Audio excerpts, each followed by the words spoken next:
How to start a Honda lawnmower. Honda lawnmowers feature fuel-efficient Honda motors built to ensure the same durable, easy starting process found in a Honda automotive. Honda mowers feature an exclusive twin-blade design that cuts grass into smaller pieces, making mulching and bagging easier. These mowers can also include additional features such as roto stop, the Versamo system and cruise control. Following a few simple steps will allow you start both a manual and an automatic Honda mower. Things you'll need: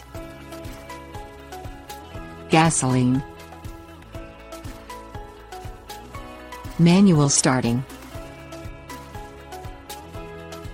release the blade control and drive clutch levers to prevent the blades from turning and the mower from rolling when starting the engine. Move the throttle lever to the choke position to warm up the engine. Place your foot on the mower's deck step to help you gain balance while using your hand to get a firm grip on the mower's starter cord. Pull the starter cord lightly until you feel resistance, and then pull hard to start the engine. Repeating this step a few times before the engine starts may be necessary. Wait 3 minutes for the engine to warm up and then move the throttle lever away from the choke position. Set the throttle at fast to mow or slow to idle.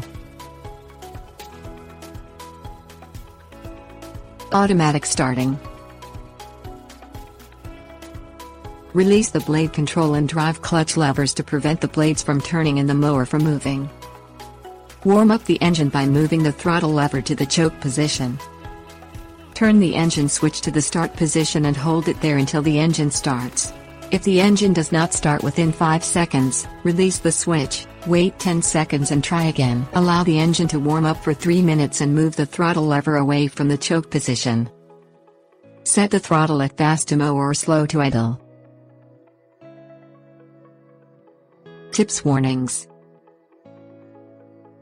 Be sure your mower has gas before starting the engine.